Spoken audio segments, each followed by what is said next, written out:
Olá, boa noite a todos e todas. Nós estamos iniciando mais uma live Teologia e Afins, como de costume, sempre às quartas-feiras, às 19 horas, num bate-papo com o professor Romero Venâncio, da Universidade Federal de Sergipe. Hoje nós vamos discutir sobre a relação entre teologia e arte.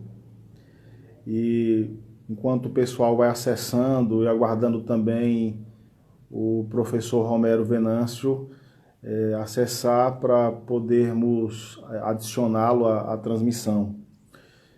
Então, enquanto isso, ao longo da semana, o professor Romero foi postando, né, no seu Instagram alguns livros, algumas sugestões de leitura que ajudam, né, na discussão, ajudam a esclarecer, né, a perspectiva sobre o tema, né. Um dos livros, né, que é um livro de um colega nosso aqui da Universidade Federal de Sergipe, do Núcleo de Ciências da Religião e da pós-graduação também em Ciências da Religião, que é o livro Teologia da Arte, Espiritualidade, Igreja e Cultura a partir de Paul Tillich, que é este aqui. O Romero também compartilhou na sua página do Instagram, a partir do pensamento do teólogo luterano alemão, que veio para os Estados Unidos, né, no período da Segunda Guerra Mundial, fugindo dos nazistas. Boa noite, Romero. Boa noite, Alexandre. Pode continuar. Do livro do Calvani, né? Isso, estava apresentando o livro do Calvani, né, que é uma discussão sobre teologia da arte a partir do pensamento de Paul Tillich, né? Subtítulo é Espiritualidade, Igreja e Cultura a partir de Paul Tillich. Perfeito. E o Tillich, né, é um teólogo luterano alemão que veio para os Estados Unidos fugindo das perseguições do nazismo durante a Segunda Guerra, teve que se refugiar, né, nos Estados Unidos, e dentre as instituições que ele lecionou nos Estados Unidos, uma delas foi Harvard, né?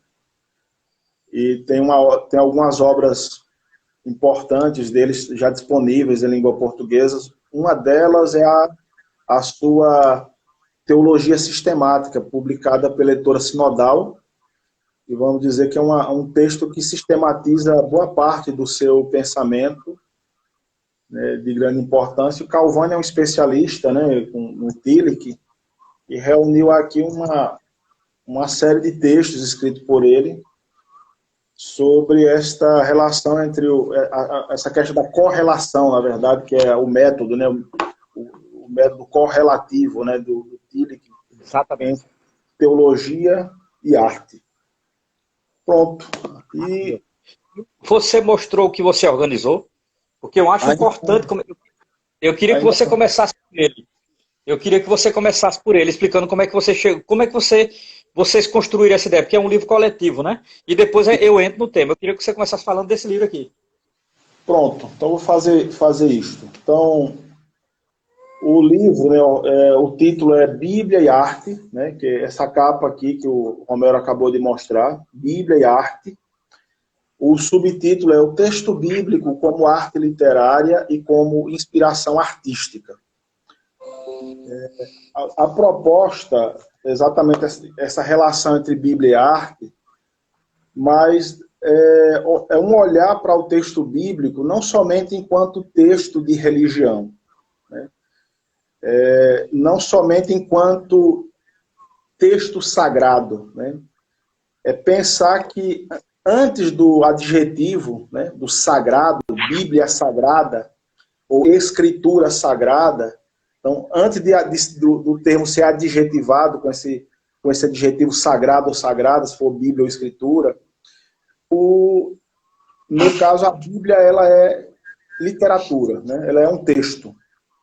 E, enquanto texto, ele pode ser estudado sobre esse viés artístico.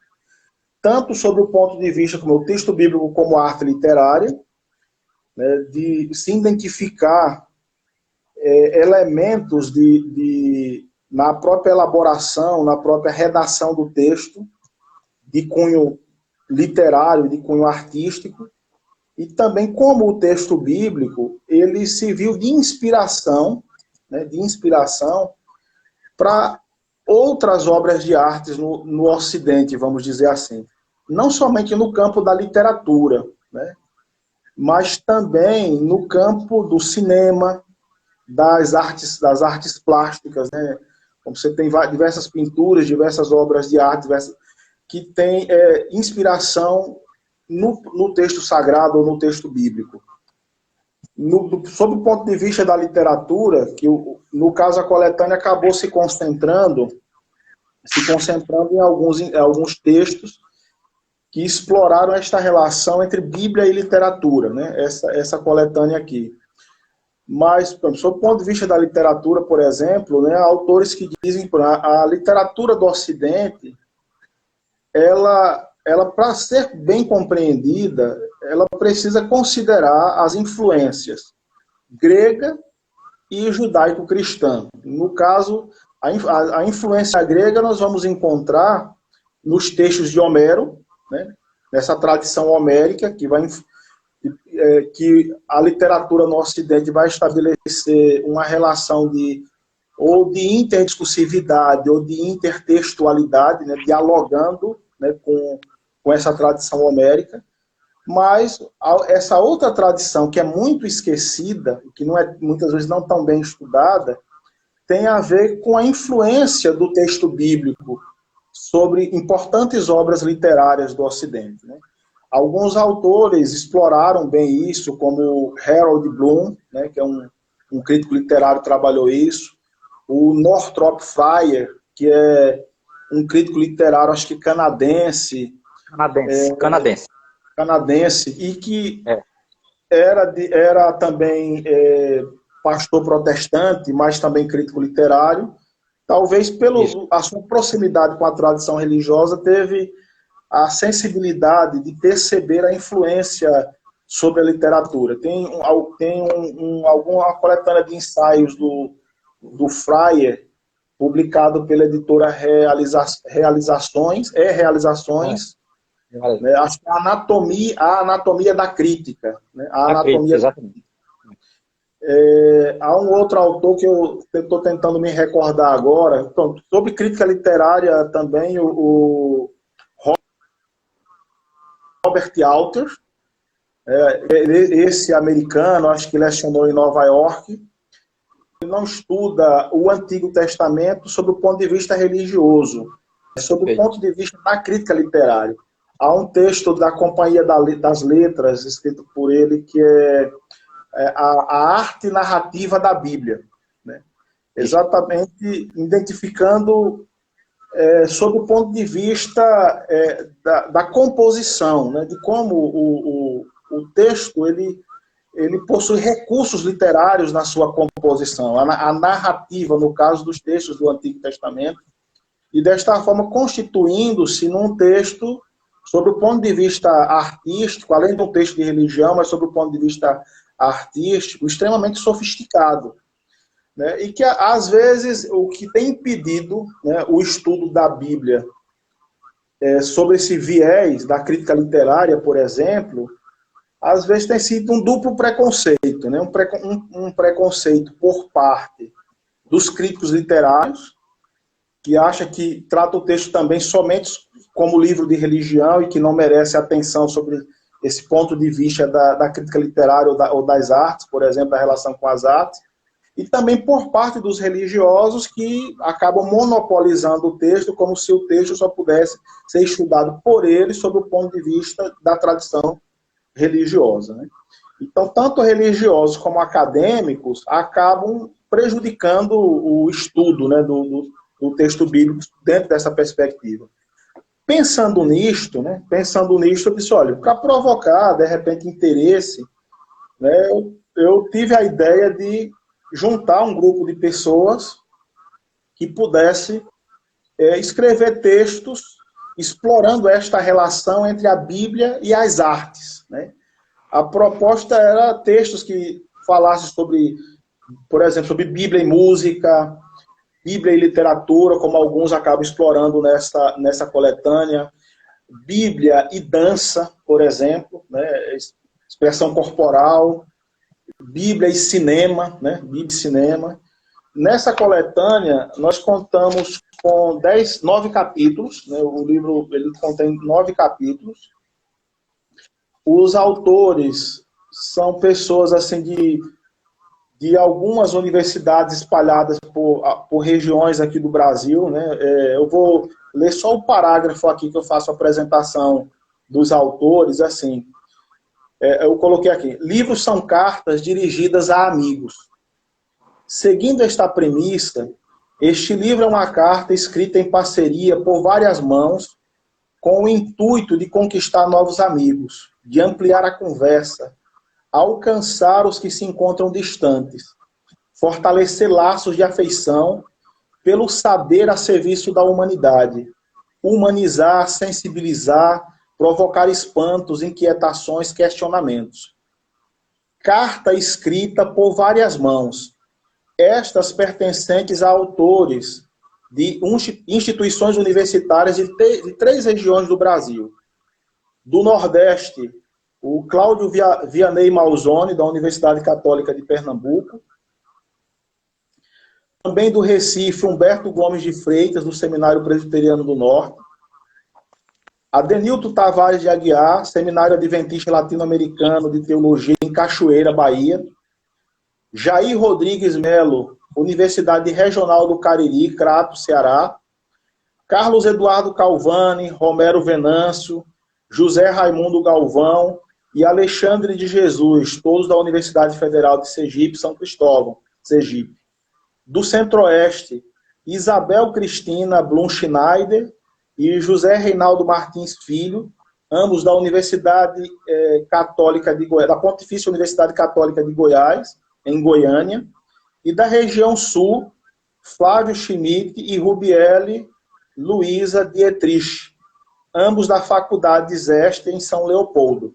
Pronto, essa turma aqui de 3 regiões do Brasil, de universidades, no caso de universidades públicas e universidades privadas, que têm esse interesse em comum, né, pelo texto sagrado, nesta relação com as artes, contribuíram com textos para esta coletânea. Eu vou fazer só uma apresentação rápida dos capítulos, são 9. O primeiro, né, o título é As Questões Originais e a Crise Existencial do Homem Moderno, um diálogo entre Bíblia e literatura, escrito pelo Adenilton Tavares de Aguiar, que é da Universidade Adventista, lá em Cachoeira, da Bahia. Capítulo 2, O Filho Pródigo, segundo Raduan Nassar, a releitura da parábola do filho pródigo em Lavoura Arcaica, Cláudio Vianney Malzone, da Universidade Católica de Pernambuco. Capítulo 3, A Trindade da Cabana. Então, no caso do romance A Cabana, que também se transformou em filme. Então, você tem uma discussão tanto sobre a relação com a literatura, com o texto do romance A Cabana, como também com o filme, que acabou sendo produzido a partir do romance. Foi escrito por Flávio Schmidt, da Escola Superior de Teologia, lá de São Leopoldo Oeste, em parceria com a Rubiele Luiza Dietrich. Capítulo 4. Ifigênia e a filha de Jefité, Culturas em Diálogo. Professor José Raimundo Galvão, da Universidade Federal de Sergipe. Capítulo 5. O Salmo 93. Um exemplo de poesia concreta. Esse capítulo eu escrevi, né, Alexandre de Jesus dos Prazeres, em parceria com o Humberto Gomes de Freitas, lá do Recife. Capítulo 6. A Bíblia na música brasileira. Influências e transversalidades. É um texto escrito por José Reinaldo Martins e Isabel Cristina, ambos da Pontifícia Universidade Católica de Goiás. Capítulo 7. O texto bíblico sempre se transfigura. Possibilidades hermenêuticas da preparação de sermões, do Carlos Eduardo Calvani, aqui da Universidade Federal de Sergipe. O 8º, o processo redacional da Bíblia, o texto bíblico como texto compósito.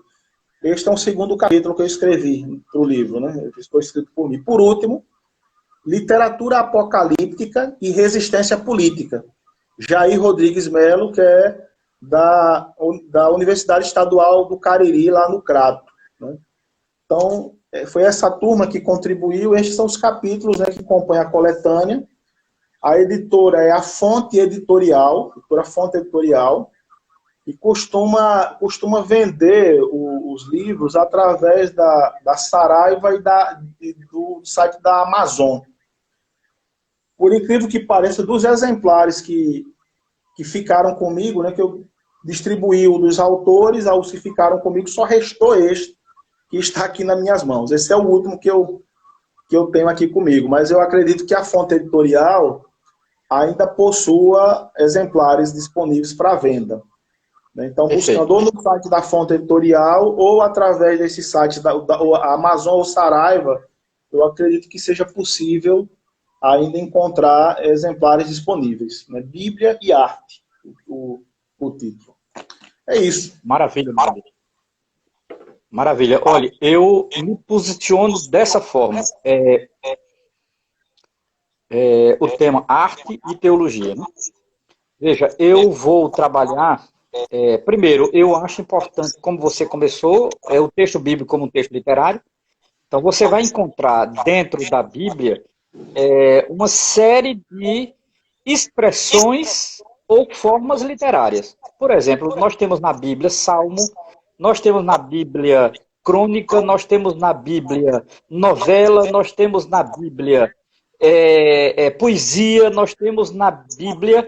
Então, veja, a Bíblia cristã, e eu acredito que judaica também, eu acho que a Bíblia judaico-cristã, ela tem formas claramente artísticas dentro dela, né? Maneiras de narrar, não existe uma única maneira de narrar. Então, do ponto de vista cristão, do ponto de vista da teologia cristã, a presença da arte no livro chamado de sagrado é uma linguagem. Então, assim, um cristão sério, um cristão que conhece a sua Bíblia, um cristão que conhece a chamada Palavra de Deus, ele sabe logo de cara que a forma estética é uma forma da Bíblia e uma linguagem. Então, estamos diante de uma linguagem, né? Então, eu acho isso muito importante. Para mim, assim, é um ponto de partida que é incontornável, é um ponto de partida irrefutável. A Bíblia, ela, enquanto forma escrita, se apropriou de elementos literários, formas literárias, para, obviamente, divulgar a palavra de Deus. Então, não existe a palavra de Deus sem uma mediação artística. Isso, para mim, eu diria, em filosofia, é ontológico. Faz parte do ser da Bíblia. Então, o ser da Bíblia é mediado por expressões artísticas, estéticas. Eu trabalho dessa forma. Quando dava aula em religião, eu trabalhava dessa forma. E é assim que eu defendo que, num curso de ciência da religião ou num curso de teologia, a disciplina religião e arte, teologia e arte, ou Bíblia e arte, deveria existir. Para mim, o nome importa pouco, né? Bíblia especifica mais, é mais específico, né? Inclusive, eu tenho aqui, um livro que é muito importante, que é esse aqui, ó. Não sei se dá para ler aí, que é o livro de Paulo Tavares e João Leonel, Bíblia, Literatura e Linguagem, da editora Paulo, né? O João Leonel é um teólogo que se preocupa muito com essa temática literária na Bíblia, né? Então, aqui são estudos da forma literária, da editora Paulo. Então, assim, essa temática literária, ela é uma temática visível na Bíblia, visível no texto chamado de sagrado, visível nas escrituras. Então, significa dizer, você não consegue explicar um texto bíblico que não seja por mediações artísticas. Então, assim, você vai encontrar cartas é uma forma literária, né? As cartas de Paulo, as cartas de João, etc. As crônicas, você vai encontrar as crônicas, você vai encontrar um tipo de literatura específica, que é a literatura apocalíptica. Porque, por exemplo, o Apocalipse é um livro específico, mas é uma literatura tipicamente apocalíptica. Então, essa literatura apocalíptica ela tem uma forma literária, né? Você vai ter os contos e novelas na Bíblia, você vai ter fábula na Bíblia. Fábula. A história da burra de Balaão, que eu nunca vou esquecer. Eu adoro essa história, eu adoro. Eu acho uma história maravilhosa, a história da burra de Balaão. A história da burra de Balaão, ela entra no gênero da fábula. não é? Então, assim, eu acho que, biblicamente, não há dificuldade de entender isso. Eu sinto que, às vezes, uma leitura um tantinho fundamentalista quer desconsiderar isso. Paciência, eu acho com ele. Agora, eu tenho uma reflexão, Alexandre e demais que estão me escutando, que é, para além da própria literatura, é a concepção de arte. Para mim, a ideia de arte em geral, em sentido filosófico e histórico, ela se aproximou, ela se apropriou, ela se utilizou de elementos da teologia cristã, inclusive. Então, por exemplo, a presença de Deus na literatura é uma coisa muito forte. Não é?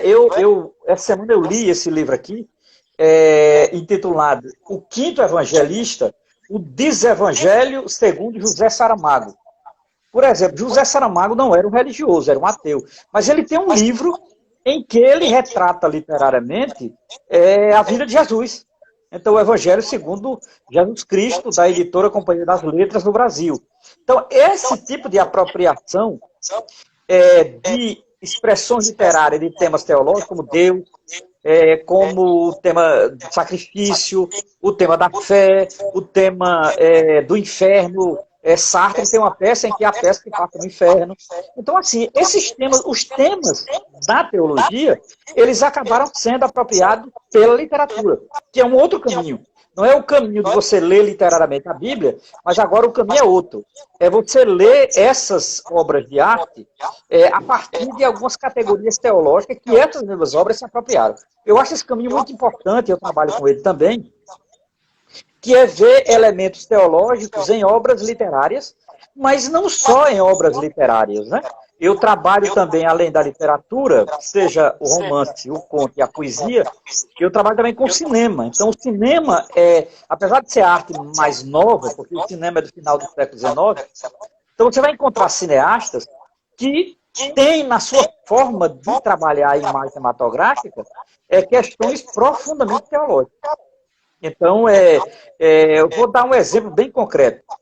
Na próxima sexta agora, no fim da tarde, eu e um professor da Unesp, que tem um projeto chamado Tela Crítica, nós vamos trabalhar o cinema de Ingmar Bergman. E do cinema de Ingmar Bergman, nós vamos destacar o Sétimo Selo. O Sétimo Selo é uma obra toda ambientada no mundo medieval, em que a morte vem, para pegar um personagem, a morte vem encarnada em forma humana, né? Então, assim, é muito interessante o diálogo da morte no mundo medieval, né, com uma trupe de teatro e um ator teatral.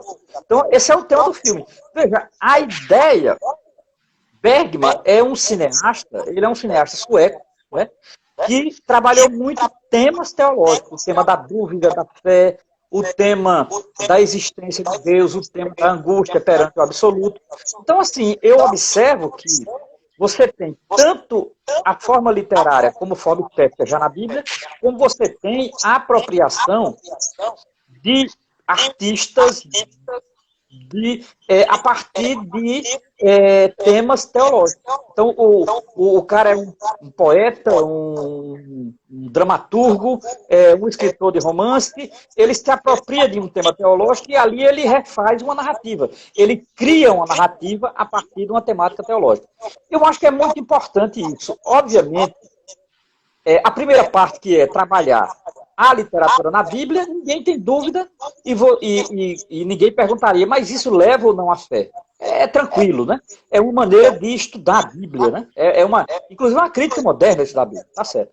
Só que, do outro lado, as pessoas poderiam perguntar, mas, Homero, essa segunda forma, em que artistas que nem sempre são religiosos se apropriam de temas teológicos, a que utilidade teria isso? Que utilidade teria isso? Se isso auxilia a fé?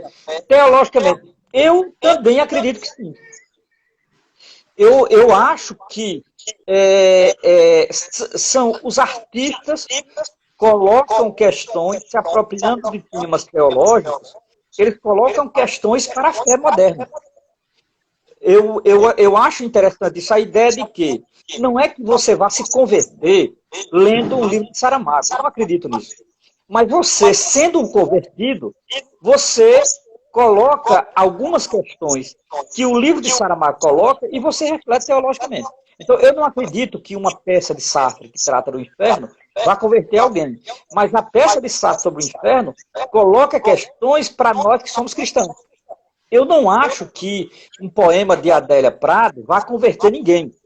Agora, eu acho que o poema dela coloca questões que nos faz pensar sobre a condição da nossa fé.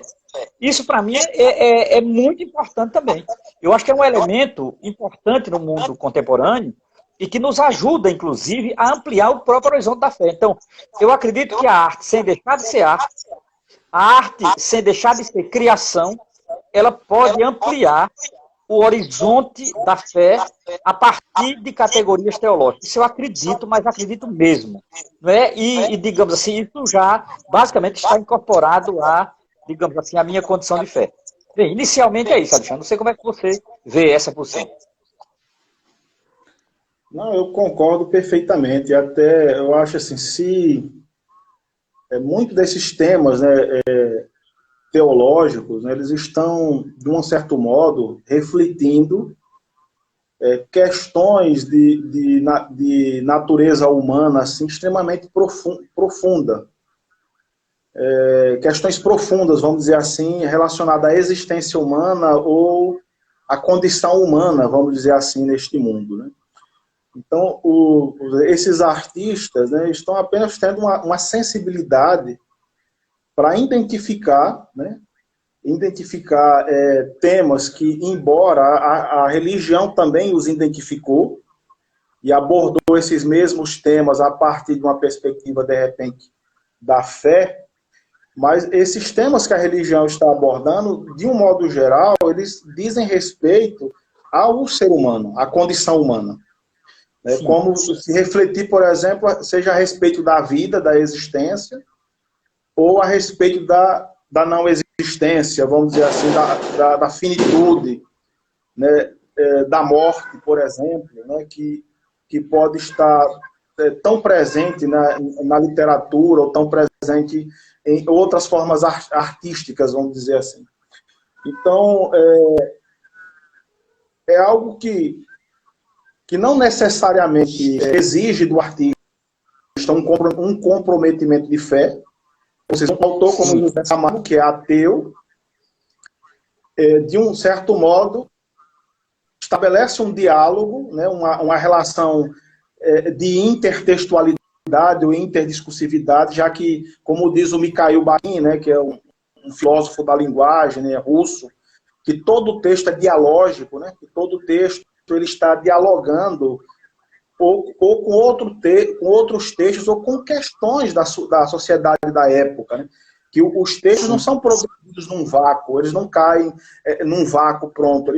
Ao escrever o texto, nós estabelecemos uma relação de diálogo com questões da nossa sociedade, da época na qual vivemos, ou com outros textos ou com ideias que estão presentes na sociedade.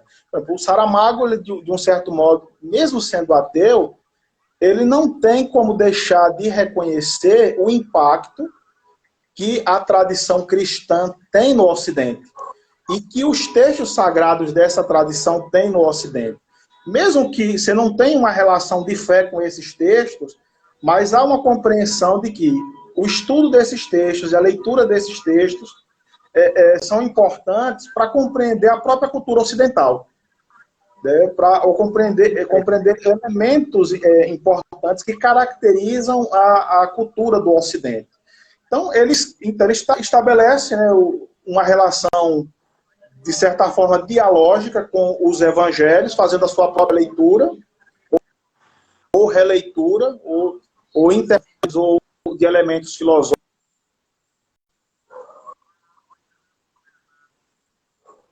Às vezes, o religioso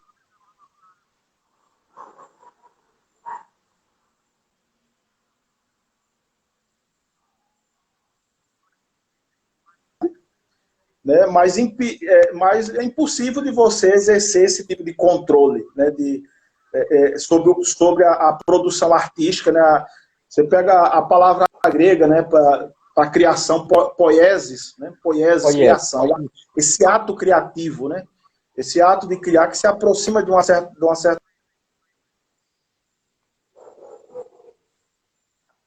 ação divina, a trazer à existência as coisas do mundo, as coisas do universo.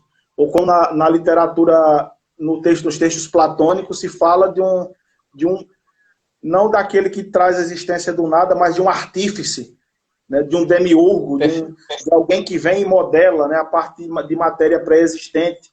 É um artífice, como um artesão, né, como um artesão que pega uma matéria pré-existente e vai dar forma a ela, fazendo com que algo novo possa surgir a partir daí.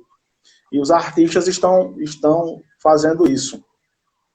E ter a sensibilidade de perceber o elemento teológico e o elemento religioso, que muitas vezes não está explícito, ele está implícito naquela obra de arte, seja literatura, ou seja na pintura.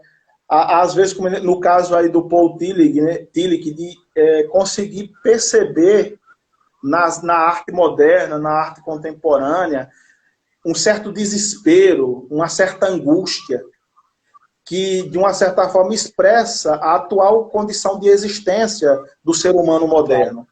A situação de incerteza, né, onde você perde o chão onde se apoiava os pés, onde a religião não oferece mais todas as respostas, ou as respostas que oferece já não tem mais aquela plausibilidade que tinha antes.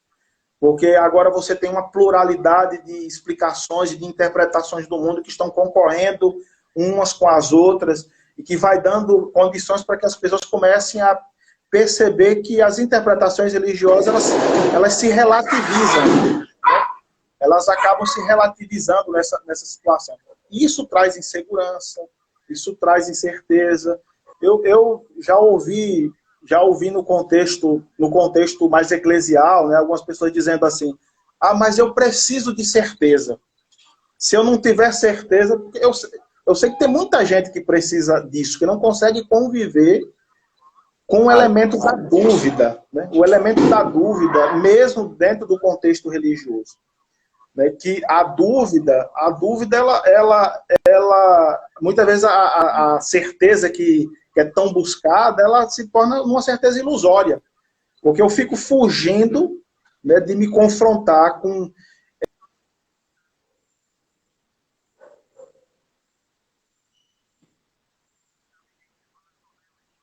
que não necessariamente tem a intenção de fazer que eu venha abdicar da minha fé, mas que pode fazer com que eu aprofunde esta fé, com que eu reveja certos elementos que estão associados a esta fé. E as artes, de um certo modo, elas identificam o que está bem presente na condição existencial desse ser humano, seja na situação moderna ou em outros períodos históricos. Então, analisando, seja as artes de um modo geral, é possível identificar, às vezes, questões que estão até para além do que foi exteriorizado, às vezes questões profundas da própria consciência ou do inconsciente mesmo do humano, né? Você tem uma psiquiatra que você lê bastante, que acho que é o nome dela, a Ilse da Silveira.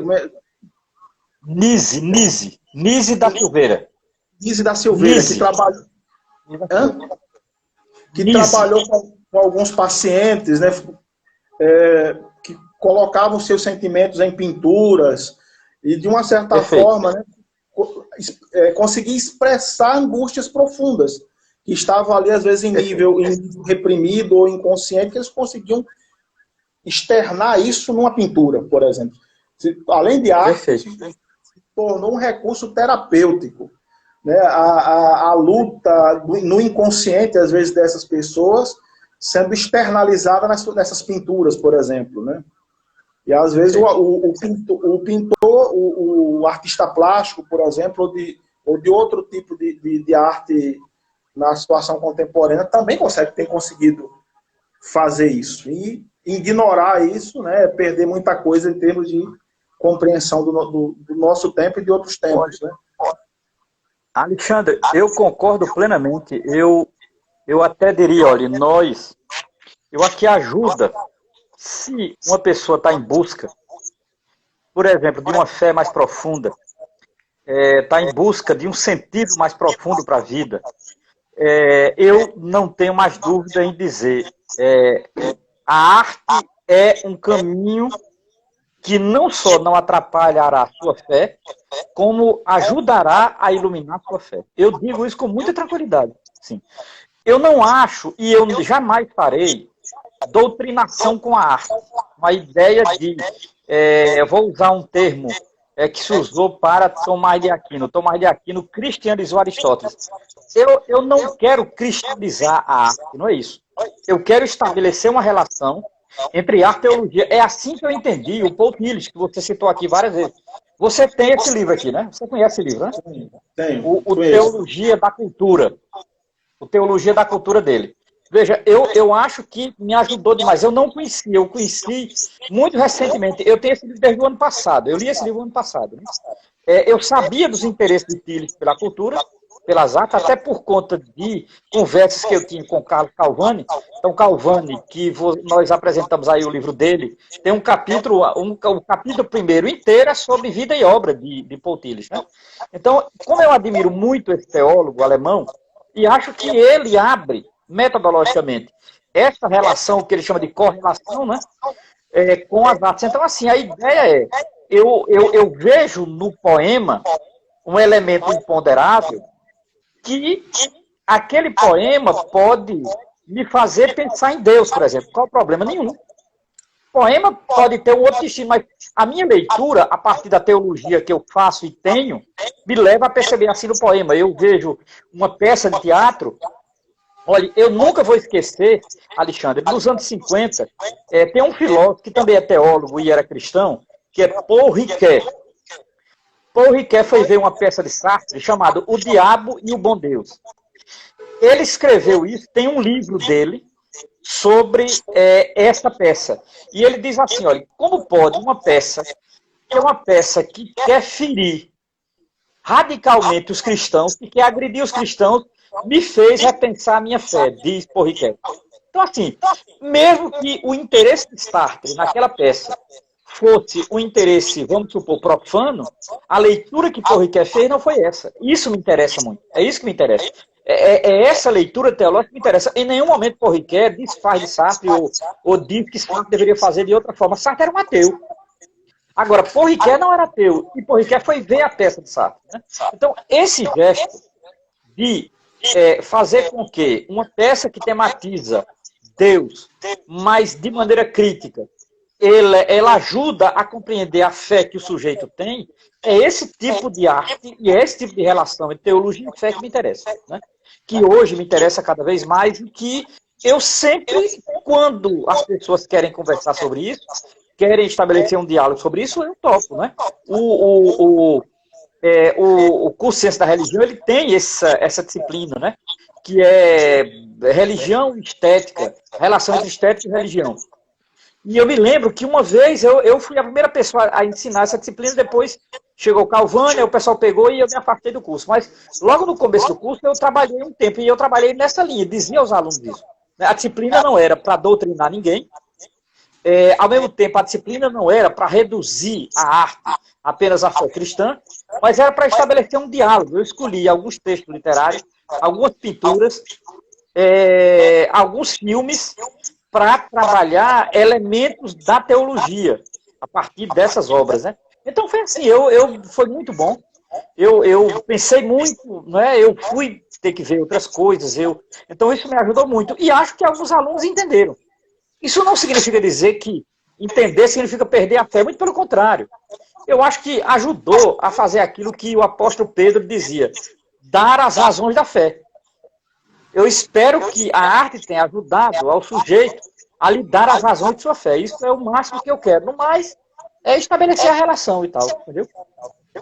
Tranquilo? Como é que está o nosso horário aí? Tá bem? Tá bem. Tem aqui uns 20 minutos ainda. Pois não.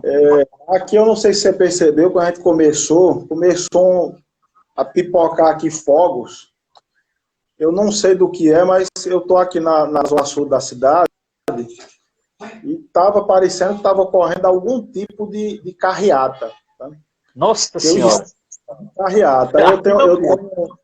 Eu tenho duas cadelinhas aqui que estavam se agitando aqui, porque com a barulhada tanto dos carros buzinando, estavam buzinaços e fogos. O pessoal pipocando fogos. Espero que não seja nenhum tipo de carreata convocada pelo senhor Jair Bolsonaro e companhia, né, que infelizmente está ocorrendo com frequência. A probabilidade é grande, porque só eles que querem isso, né? Paciência, né? Paciência, é triste. Que momento aqui. E para quem de repente é de fora que está acompanhando, está às vésperas do município decretar um isolamento total, porque estavam anunciando que depois de amanhã, além que está havendo um isolamento, um distanciamento social, e está pensando em determinar um isolamento bem mais profundo, isolamento total. Sim, porque os casos têm aumentado, os casos de contaminação. Os casos de contaminação têm aumentado. Isso, está crescendo bastante. Aqui no meu bairro mesmo já tem para mais de 40 pessoas já infectadas. Pois para mais de 40 pessoas e o pessoal fazendo esse tipo de movimento, né, dentro da cidade como uma forma de afrontar as orientações médicas e o que gente sensata, por exemplo, está orientando, vamos dizer assim, por incitação ou por, de uma certa forma, inspirado no que o presidente da República, no exemplo do presidente da República, vamos dizer assim. Não, é verdade. Olha, esses dias, Alexandre, para ficar no tema que a gente está trabalhando, que é o tema da arte, eu estava me lembrando de uma peça que eu li alguns anos atrás, que é uma peça do início da década de 60, de um dramaturgo romeno-francês. Ele é romeno, mas viveu basicamente na França, escrevia em francês, chamado Eugène Ionesco. Ele tem uma peça chamada O Rinoceronte.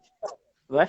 E essa peça, ela é caracterizada num movimento teatral chamado Teatro do Absurdo. Essa forma dramatúrgica, ela trabalha com uma maneira de elaborar uma peça de teatro em que ela não tem explicação imediata, ela não tem uma narrativa direta, ela trabalha com situações que não têm uma explicação racional. Por isso que é caracterizado como teatro do absurdo, né? E, obviamente, eu cheguei ao teatro do absurdo pensando nesse país que tem horas que eu acho que o Brasil está no teatro do absurdo, né? Agora, o que eu acho interessante na peça de Ionesco é que, de repente, a peça se passa numa vila próxima a Paris. De repente, as pessoas começam a virar rinoceronte sem explicação nenhuma. As pessoas vão se transformando em rinoceronte, só uma pessoa não vira rinoceronte. E, basicamente, a peça, ela não explica por quê. Né? Agora, obviamente, você sabe que, por alguns diálogos anteriores, né, tinha alguma razão, não uma razão direta. Mas, assim, é aquela situação em que o Ionesco, quando ele escreveu a peça, ele estava pensando exatamente no nazismo. Não é? Essa peça ela é de inspiração nazi-fascista. E ao pensar no nazismo, ele estava pensando isso assim, como de repente Hitler mudou as pessoas. As pessoas começaram a mudar de tal maneira que parecia que não tinha explicação. Porque assim, você era vizinho de judeu, e de repente você foi contaminado por esse vírus antissemita e você entrega seu vizinho para ele ir para um campo de concentração. Então, assim, a peça ela tem esse elemento fascista. Eu fiquei pensando nessa peça porque eu fiquei pensando exatamente no Brasil, né? Essa coisa absurda de você não entender como é que as pessoas aceitam isso em nome de uma fé, em nome de um Deus, em nome de uma religião, e começa digamos assim, a desconsiderar a tragédia que a gente está vivendo. Desconsiderar o mundo que a gente está vivendo. Tal. Então, assim, eu tenho, não é utilizado, mas eu tenho visto muita coisa de arte, teatro, música, dança, para procurar entender o mundo em que eu estou. Esse mundo brasileiro dominado por essa cultura bolsonarista, né? Então, assim, nem daí eu perco a dimensão da arte. Eu acho que a arte, ela tem uma dimensão de nos fazer pensar o mundo que é fundamental. E, consequentemente, se a arte me faz pensar o mundo e no mundo, ela me faz pensar a teologia. Ela me faz pensar a minha relação com Deus. Então, eu não abstraio essa relação com o mundo da relação com Deus, entendeu? Então, isso, ao ver a peça de Ionesco, eu fiquei pensando nisso, né? Parece que eu estou vivendo no cristianismo em que as pessoas estão se virando de rinoceronte. É um cristianismo de rinoceronte, de gente que não sabe da razão da sua fé e fica seguindo essas mitologias de extrema-direita, mitologias violentas, esse culto à violência e toda a bobajada, né, que tem se expressado hoje em dia. Né? Então, assim, eu sempre estou de olho também de como a arte ela pode fazer antecipar essas coisas, fazer a gente pensar essas coisas e principalmente como estabelecer uma relação de fé com essa situação, né? Até isso, para mim, é importante pensar teologicamente a arte. É por aí. É isso mesmo, exatamente. São tempos, né? Tempos difíceis, né? Por esse dia, eu estava lembrando do Humberto Eco, né? Do escritor Humberto Eco, do autor de O Nome da Rosa, né? Do romance O Nome da Rosa, que também virou um filme em que o Sean Connery, né? Faz o papel do monge franciscano, lá os personagens Guilherme de principais da Baskerville. Isso. E tem um texto do Humberto Eco, né, falando a respeito das atuais mídias sociais, né, as redes sociais, por exemplo, que acabou dando voz ao idiota da aldeia. É aquele idiota da aldeia.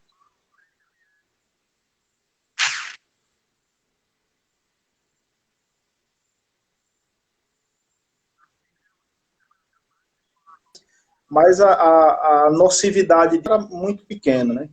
Hoje, quando eu olho para o presidente da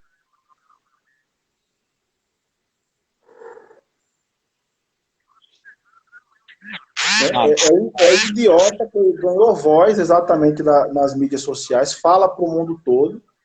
Ele gosta de diariamente provocar a imprensa, porque ele tem uma ânsia por ser ouvido. Porque e a idiotice está exatamente nisso aí, no fato de que o indivíduo é o cara que come sardinha e arrota caviar. Ele não tem consciência das suas limitações e das suas idiotices. E é o que torna ainda mais perigoso, né, a situação mais perigosa ainda. E vai ganhando, né, uma dimensão, porque você tem agora o poder nas mãos, todo o Estado nas mãos, e é uma visão de Estado, né, que é uma visão até pré-moderna de Estado, a ideia de que o Estado sou eu. É uma ideia de Estado personalizado, né? Da dinastia francesa, por exemplo, em que o cara vai lá e diz: o Estado sou eu. Então, eu sou o Estado. Então, não existe Constituição, não existe as instituições que sustentam o Estado democrático de direito, porque o indivíduo quer em si, na sua pessoa, resumir o Estado, e não mais o Estado como pessoa jurídica. Como pessoa jurídica independente dessa pessoa física. O Estado quer confundir a pessoa jurídica com a pessoa física, ou eliminar a pessoa jurídica. Passar por cima de tudo quanto é leis e impor exatamente as suas visões de mundo. Perfeito. E de fato, aí quando você pega uma igreja, né, uma religião que não consegue identificar, né, elementos extremamente destrutíveis, né? Já assim, elementos que têm a ver que podem provocar o não ser, como diz o Paul Tillich, né?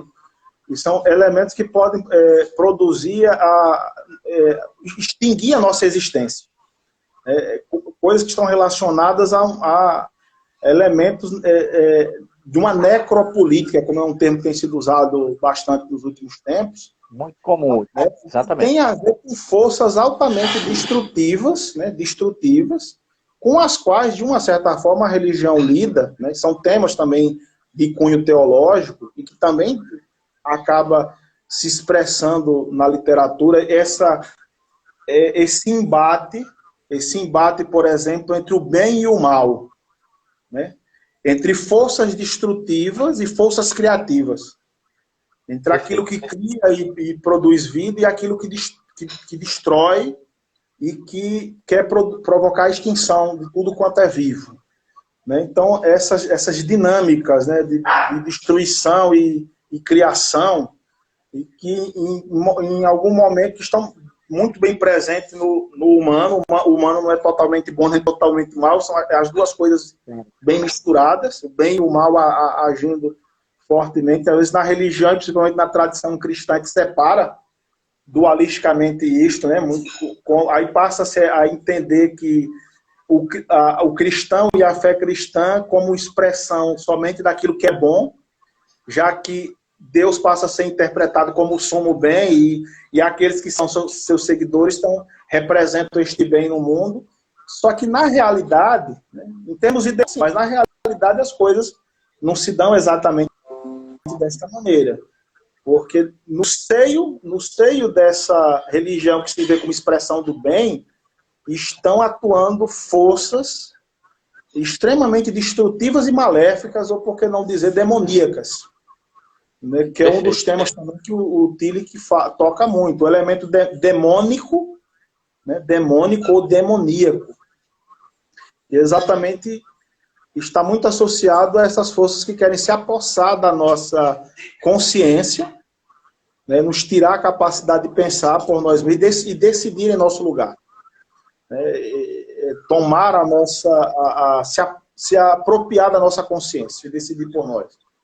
E o tempo todo essas dinâmicas, né, estão, né, muito presentes, né? E isso pode vir a se manifestar, talvez, em expressões também de um tipo de, como alguns grupos às vezes querem fazer, né, um tipo de, que querem dominar emissoras de televisão, uma certa literatura com conteúdo religioso explícito, novelas, né, como as novelas da TV Record, por exemplo, que fazem uma determinada leitura do texto bíblico e encenam isso numa novela e não entendem que aquilo ali é uma interpretação, que aquilo ali é uma leitura específica. E muitas vezes, algumas delas fazendo apologia a um tipo de guerra santa, sem conseguir perceber que essa guerra santa precisa ser identificada e criticada, por exemplo, no próprio texto sagrado, porque é o próprio texto, o texto sagrado só manifesta isso porque ele revela essa tendência humana que, para legitimar o seu domínio sobre outros, faz com que usa, por exemplo, o nome de Deus para isso. Diz, olha, eu tenho direito a invadir determinado território, dizimar toda a população e assumir o controle desse território, porque Deus nos entregou essa terra, que é uma terra prometida, uma terra de promessa. Nesses últimos dias, que esse surgimento das bandeiras de Israel aí nas manifestações, esse sionismo, por exemplo, que é retirado dessa leitura de guerra santa, né, do texto sagrado, que não consegue interpretar essa relação, por exemplo, entre o Israel moderno e os palestinos hoje no Oriente Médio, que passa a defender o direito, assim, bem ao pé da letra, a partir dessas leituras do texto, de defender o direito do Israel moderno sobre o território e a expulsão dos palestinos, por exemplo, daquela região, a partir dessa leitura de guerra santa. Claro. Tomada. Eu acho muito importante. Nós temos ainda 5 minutos, né? 5 minutos. Se você quiser fazer algumas considerações... Você depois tem outra live, não é isso? Logo após? Vai ter outra live? O professor Marcelo Enes, Então, a gente acaba aqui. Aí é o seguinte, dizer às pessoas que viram que hoje a live foi sobre arte e teologia. A gente partiu de Paul Tillich, da experiência bíblica, o texto literário, as experiências estéticas e a relação com Deus. É o que eu trabalho, me interessa muito. Acho que foi muito importante, um tema muito sugestivo, um tema que em outros momentos deve voltar. Eu acho um tema importante na teologia hoje. No Brasil está começando a chegar essas obras que tratam de teologia e arte, Bíblia e arte, religião e experiência estética. Eu acho que está chegando agora. Eu acho que esse é o momento. Daqui a alguns anos, a gente já vai ter uma disciplina consolidada, eu diria, uma área consolidada, né? A área de arte e teologia, para mim, é uma questão de tempo ela ficar consolidada com livros em língua portuguesa e com bons estudos nessa área. Bom, da minha parte é isso, meu amigo. Eu fico muito feliz com essa live de hoje, acho que me interessa muito, que é um tema que me interessa. Eu estava lendo Potires, estava lendo Calvani, lendo o livro que você organizou. Eu acho muito importante saber que tem outras pessoas se interessando por esse tema em vários lugares do Brasil. Da minha parte é isso e está ótimo. Então, ok. Então, na próxima quarta-feira, a gente está aqui de volta, né, com um novo tema. Às 19 horas. A partir das 19 horas. E o pessoal que está assistindo... A sua live agora é sobre o quê? Diga aí, a sua live é sobre o quê? Sobre religiosidade, né? Uma discussão mais a partir da sociologia. O Marcelo Enes é do programa de pós-graduação em sociologia da Universidade Federal. Ele me convidou para esse bate-papo sobre religiosidade, né, a partir de uma mediação das ciências sociais ou da sociologia. Aí, assim que eu encerrar, às 20 horas, eu começo essa live com o professor Marcelo Enes. Tema muito atual, meu amigo, o tema, viu? Bom trabalho, na quarta a gente volta, tá certo? Valeu demais. Boa noite. Boa noite, minha gente. Valeu. Boa noite a todos.